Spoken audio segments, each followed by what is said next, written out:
দূরত্ব ও সরণ নিয়ে আলোচনা করব, ডিস্টেন্স অ্যান্ড ডিসপ্লেসমেন্ট। তো স্ক্রিনে কি দেখতে পাচ্ছ? একটি গেট দেখতে পাচ্ছ, তাই না? তো এখানে ধরো গেটের সামনে তোমার বন্ধু দাঁড়িয়ে, তোমার বন্ধুর নাম হচ্ছে অবি। তো তোমার বন্ধু অবি গেটের সামনে দাঁড়িয়ে আছে। যদি তোমাকে বলা হয় তোমার বন্ধু অবি তার স্কুলের গেট থেকে 100 মিটার দৌড়ে গেল। অবি গেট থেকে 100 মিটার দূরে আছে সত্য, কিন্তু ঠিক কোন জায়গায় আছে বলতে পারবে কি? নিশ্চয়ই না। কেন বলতে পারছো না? কারণ তোমার বন্ধু অবি স্কুলের গেট থেকে উত্তর দিকে, দক্ষিণ দিকে, পূর্ব, পশ্চিম যে কোনো দিকেই কিন্তু 100 মিটার দূরে থাকতে পারে। হয়তো তোমার বন্ধু পশ্চিমে 100 মিটার দূরে আছে, অথবা সে পূর্ব দিকেও 100 মিটার দূরে থাকতে পারে, তাই না? আচ্ছা, একইভাবে উত্তর দিক কিংবা দক্ষিণ দিক যে কোনো দিকেই সে 100 মিটার দূরে থাকতে পারে। তাহলে তুমি কিন্তু বলতে পারছো না, তাই না? ওকে, তাহলে দূরত্ব বিষয়টা কি জিনিস? যে পারিপার্শ্বিক সাপেক্ষে কোনো বস্তুর অবস্থানের পরিবর্তনকেই দূরত্ব বলে। অর্থাৎ তোমার বন্ধু যদি স্কুলের গেট থেকে যে কোনো দিকেই তার অবস্থানের পরিবর্তন করুক না কেন, সেটাকেই আমরা বলি দূরত্ব। আচ্ছা, বুঝতে পারছো দূরত্ব তাহলে কি জিনিস? ধরো তোমার বন্ধু স্কুল গেটের সামনে দাঁড়িয়ে ছিল, সে কি করলো? যে তার অবস্থানের পরিবর্তন করলো। সেটা যে কোনো দিকেই হতে পারে, অর্থাৎ সে তার অবস্থানের পরিবর্তন করলেই আমরা সেটাকে দূরত্ব বলি বা ডিস্টেন্স বলে থাকি।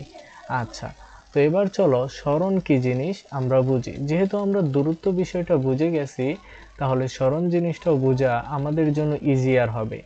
যেমন ধরো তোমাকে যদি প্রশ্ন করি এখন, অবির অবস্থান করছে কোথায়, তুমি বলবে 100 মিটার দূরে। যদি আমি বলি ধরো আমাদের আলোচনায় অবি হচ্ছে আসলে পূর্ব দিকে 100 মিটার দূরে আছে, হ্যাঁ এটা ধরে নাও যে অবি তার স্কুলের গেট থেকে পূর্ব দিকে 100 মিটার দূরে আছে।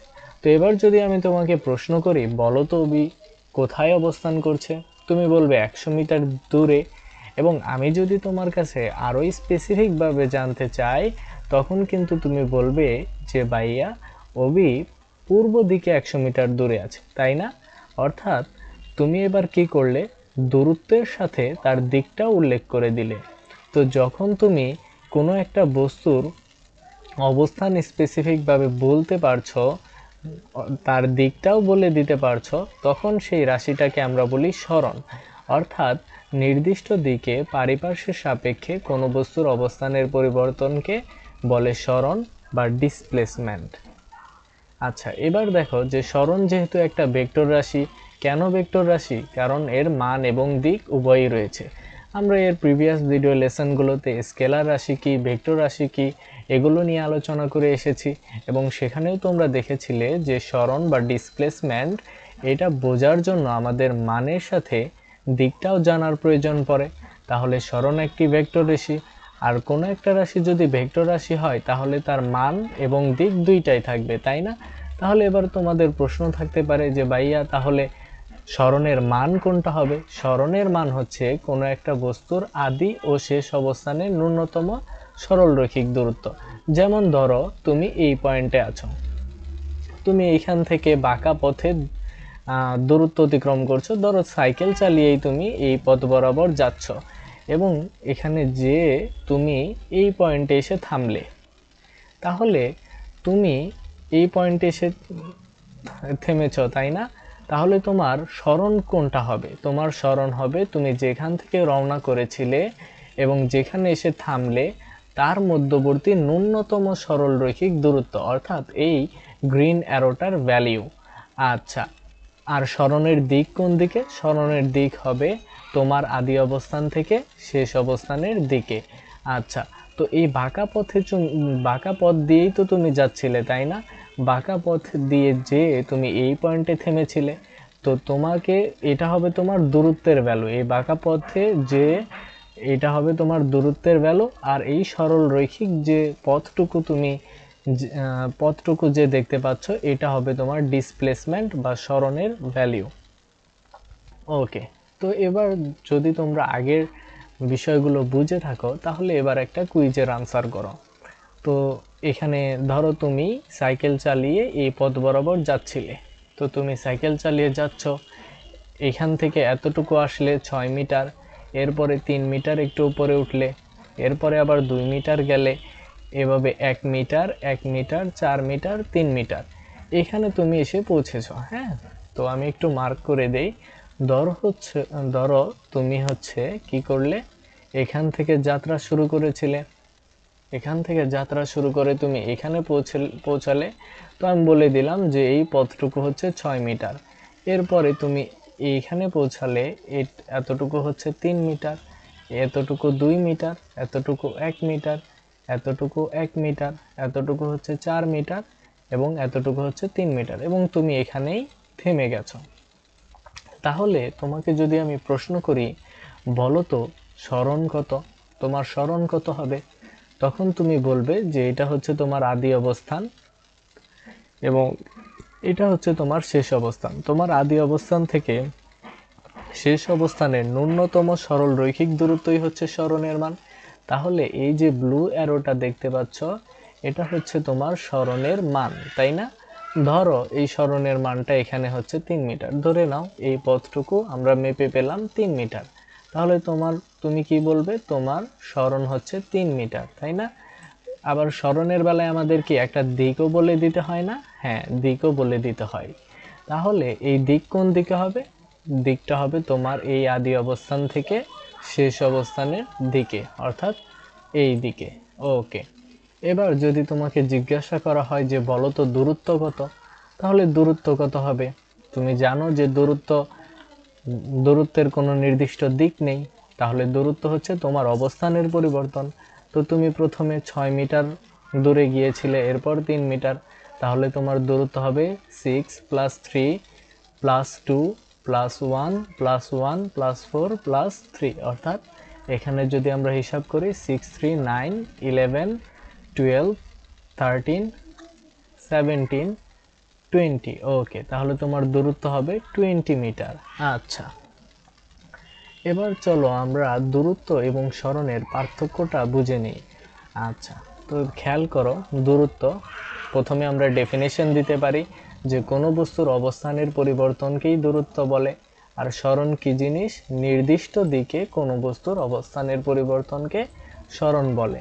দূরত্ব একটা স্কেলার রাশি, আর সরণ কি? সরণ হচ্ছে একটি ভেক্টর রাশি, কেননা এর নির্দিষ্ট দিক রয়েছে।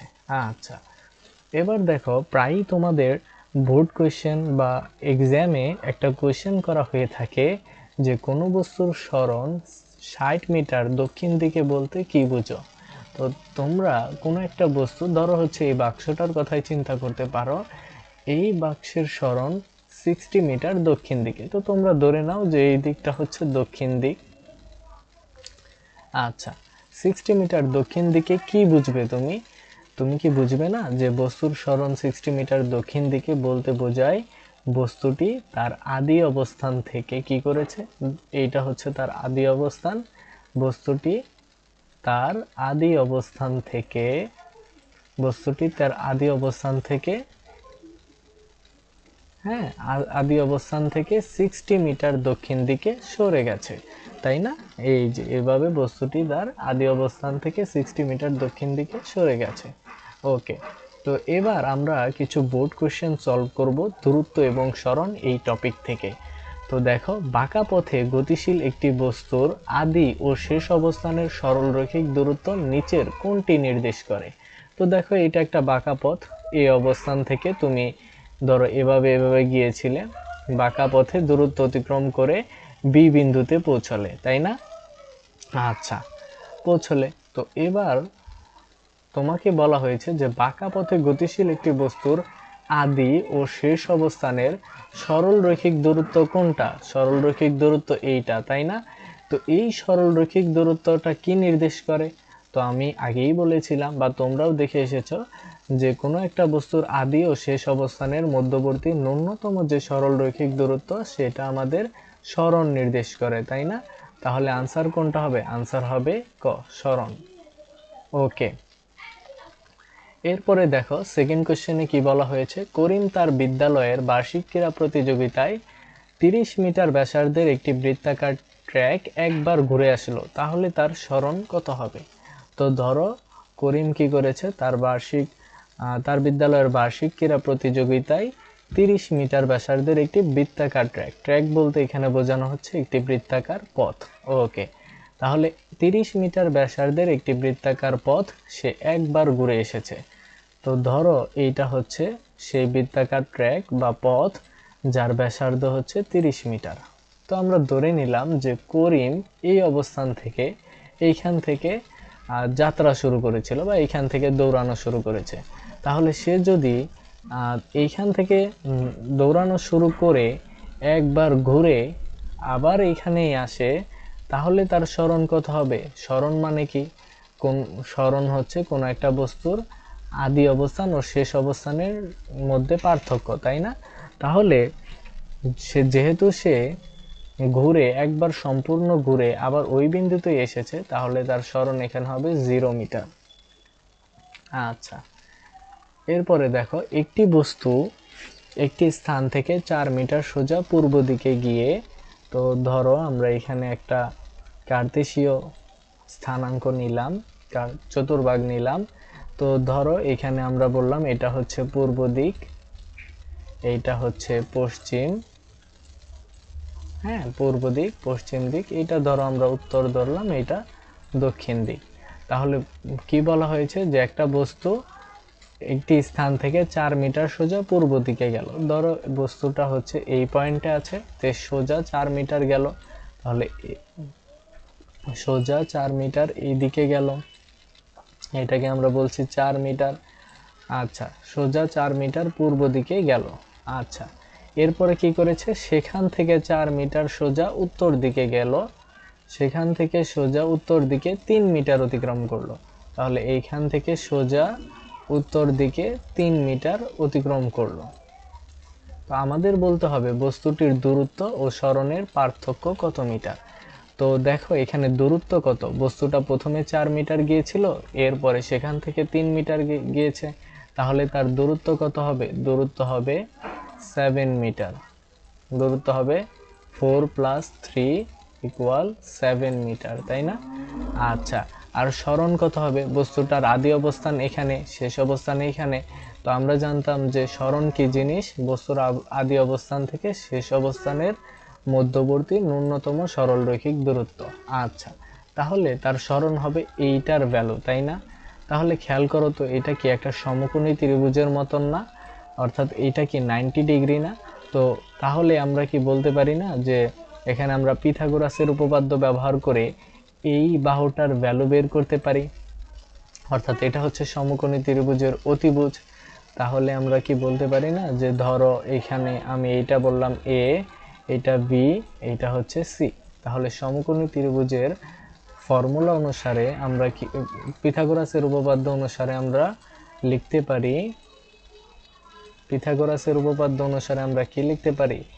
এসি স্কয়ার অর্থাৎ অতিভুজ স্কয়ার ইকুয়াল টু লম্ব প্লাস ভূমি স্কয়ার, তাই না? অর্থাৎ AB square plus BC square. আমরা লিখতে পারি AB square plus BC square. আচ্ছা, তাহলে এবার দেখো আমাদের প্রয়োজন কার ভ্যালু বের করা? এসির ভ্যালু বের করা। তাহলে আমরা লিখতে পারি AC equal to √over AB square. এবির ভ্যালু কত আছে? 4 স্কয়ার প্লাস বিসির ভ্যালু আছে 3 স্কয়ার। আচ্ছা, তাহলে 4 4 16, 16 আর 9 25, 25কে রুট করলে আসবে 5। আচ্ছা, তাহলে ন্যূনতম সরলরৈখিক দূরত্ব আসলো আমাদের 5 মিটার। আচ্ছা, তাহলে এখানে সরণ কত? বস্তুটির সরণ হচ্ছে 5 মিটার। তো আমাদের কাছে কি চেয়েছে দেখো তো, আমাদের কাছে বলেছে যে বস্তুটির দূরত্ব ও সরণের পার্থক্য। তাহলে পার্থক্য কত হবে? পার্থক্য হবে 7 - 5 = 2।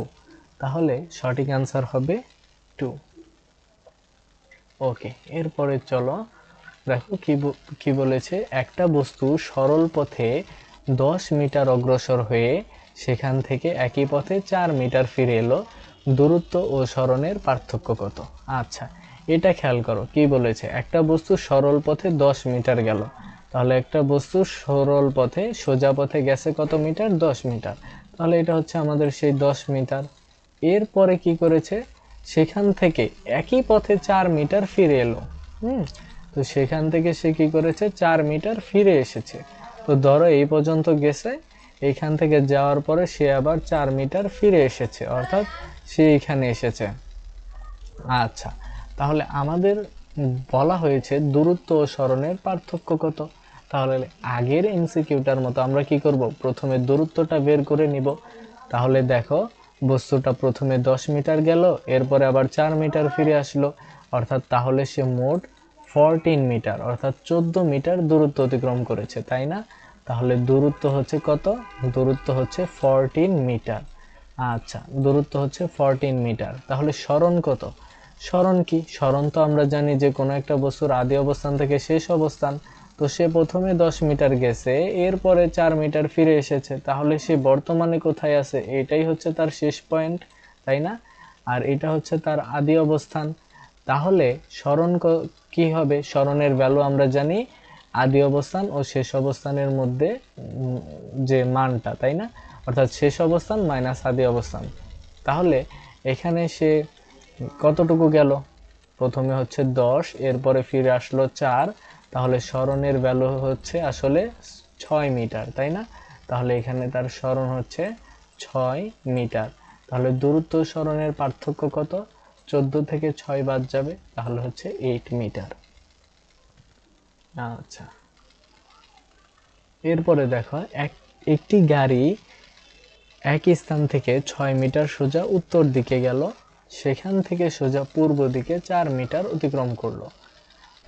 গাড়িটির অতিক্রান্ত দূরত্ব ও সরণের পার্থক্য কত? আচ্ছা, তাহলে এখানে খেয়াল করো কি বলা হয়েছে। একটি গাড়ি এক স্থান থেকে, ধরো এই স্থান থেকে সোজা উত্তর দিকে গেল 6 মিটার, এরপরে সেখান থেকে সোজা পূর্ব দিকে গেল 8 মিটার। হ্যাঁ, এখানে এটা হচ্ছে 8 মিটার, তাহলে এখানে হচ্ছে এটা 6 মিটার। ওকে, তাহলে একটা গাড়ি এই অবস্থানে ছিল, সোজা উত্তর দিকে গেল 6 মিটার, এরপরে সেখান থেকে সোজা পূর্ব দিকে গেল 8 মিটার। গাড়িটির অতিক্রান্ত দূরত্ব কত?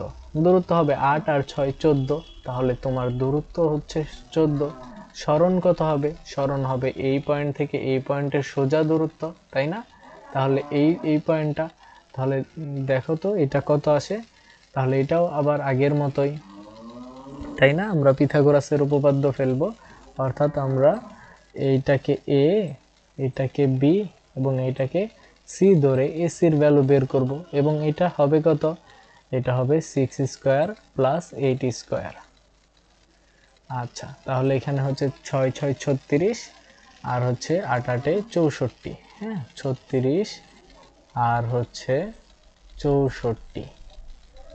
আচ্ছা, তাহলে দেখো 4 আর 6 10, 3 আর 6 9, তাহলে এটা হচ্ছে 100, অর্থাৎ এখানে রুট করলে আসবে 10। ওকে, তাহলে সরণ হচ্ছে কত? সরণ হচ্ছে 10 মিটার। তাহলে 14 থেকে 10 বাদ দাও, তাহলে আসবে কত? 4 মিটার। তাহলে দূরত্ব ও সরণের পার্থক্য হবে 4 মিটার। ওকে, এরপরে দেখো কি বলছে। এটা এসেছিল কুমিল্লা বোর্ড 2015 সালে। বলা হয়েছে 10 মিটার ব্যাস বিশিষ্ট বৃত্তাকার পথে পরিধির 1/4 অতিক্রম করলে সরণ কত হবে? তো ধরো এইটা হচ্ছে সেই বৃত্তাকার পথটা। তো বলা হয়েছে 10 মিটার ব্যাস বিশিষ্ট, তাহলে এই যে বৃত্তটা দেখতে পাচ্ছ, এইটা হচ্ছে একটা ব্যাস এবং এইটা হচ্ছে একটা ব্যাস। তো এই ব্যাসটা কতটুকু? এটা হচ্ছে 10 মিটার, এইটাও হচ্ছে 10 মিটার, তাই না? তাহলে ব্যাসার্ধ কত? ব্যাসার্ধ হবে 5, তাই না? ব্যাসার্ধ হবে 5। এবার পরিধির 1/4 অতিক্রম করলে সরণ কত হবে? তাহলে পরিধির 1/4, এইটাকে বলা হয় পরিধি। হ্যাঁ, এই বৃত্তাকার পথের এইটা হচ্ছে পরিধি। তো পরিধির 1/4 মানে হচ্ছে পরিধির 4/1 অতিক্রম করেছে, অর্থাৎ আমরা এই পার্টটার কথা চিন্তা করছি। হ্যাঁ, 4/1 অতিক্রম করেছে। 1/4 বলতে বোঝায় 4/1। ওকে, অতিক্রম করলো। তো বলা হয়েছে সরণ কত হবে। তাহলে আমরা কি জানি, ধরো এ পয়েন্ট থেকে সে 1/4 অতিক্রম করবে, 1/4 অতিক্রম করে বি পয়েন্টে পৌঁছাবে। তো সরণ কি? বস্তুর আদি অবস্থান থেকে শেষ অবস্থানের সরলরৈখিক দূরত্ব, তাই না? তাহলে আমাদের এই পয়েন্টটুকুর মান বের করতে হবে। আচ্ছা, আমি একটু ফ্রেশ করে দেখাই। আচ্ছা, তো দেখো, তাহলে এই পয়েন্ট থেকে যাত্রা শুরু করে সে হচ্ছে পরিধির 1/4 যাবে, এর মানে সে বি পয়েন্টে পৌঁছবে, তাই না? আচ্ছা, তো আমি তোমাদের কি বলেছিলাম যে সরণটা কি? বস্তুর আদি অবস্থান ও শেষ অবস্থানের মধ্যবর্তী ন্যূনতম সরল রৈখিক দূরত্ব, তাই না? তাহলে এই দূরত্বের ভ্যালুটা আমাদের বের করতে হবে। তাহলে দেখো, এটা কি একটা সমকোণী ত্রিভুজ। তাহলে আমরা আগের মতোই পিথাগোরাসের উপপাদ্য ফেলবো। আমরা ব্যাসার্ধ পুরোটা যদি 10 মিটার হয়, এটা হচ্ছে 5, এইটাও 5, তাহলে এবি কত হবে? এবি হবে √5 স্কয়ার প্লাস 5 স্কয়ার, এবং এটা যদি তোমরা ক্যালকুলেট করো তাহলে দেখবে এসেছে 7.071। আচ্ছা, এরপরে দেখো, তুমি এ বিন্দু থেকে, ধরো তুমি এ বিন্দু থেকে এ বি সি ডি পথে যাত্রা শুরু করে তুমি কি করেছো? এ বিন্দু হতে প্রথমে গেছো কোথায়? এ থেকে বি তে গেছো, এরপরে বি থেকে গিয়েছো সি তে, সি থেকে গিয়েছো ডি তে। আচ্ছা, এ বি সি ডি পথে যাত্রা শুরু করে আবার পুনরায় এ বিন্দুতে পৌঁছালে, হ্যাঁ, মানে ডি থেকে আবার এতে আসলে, পুনরায় এ বিন্দুতে পৌঁছালে কোন বিন্দুতে তোমার সরণ সর্বাধিক হবে? খেয়াল করো, সরণ বলতে কি বোঝায়? তুমি এ বিন্দু থেকে রওনা দিয়েছিলে, আবার এ বিন্দুতে এসেছো, তাহলে তোমার কোন বিন্দুতে সরণ সর্বাধিক ছিল? দেখো, তুমি যদি এ থেকে বি এর সরণ চিন্তা করো তাহলে এটা হবে এই পথটা, তাই না? আবার তুমি যদি হচ্ছে এ থেকে ডি এর সরণ চিন্তা করো তাহলে হবে এই যে এ আর ডি এর ন্যূনতম সরলরৈখিক দূরত্ব, এই পয়েন্টটা। আর তুমি যদি এই বিন্দু থেকে সি বিন্দুটা চিন্তা করো তাহলে এইটা হবে সরলরৈখিক দূরত্ব। তাহলে সবচেয়ে বেশি কোনটা আসছে? এসি পথটা না? তাহলে কোন বিন্দুতে তোমার সরণ সর্বাধিক? সি বিন্দুতে, তাই না?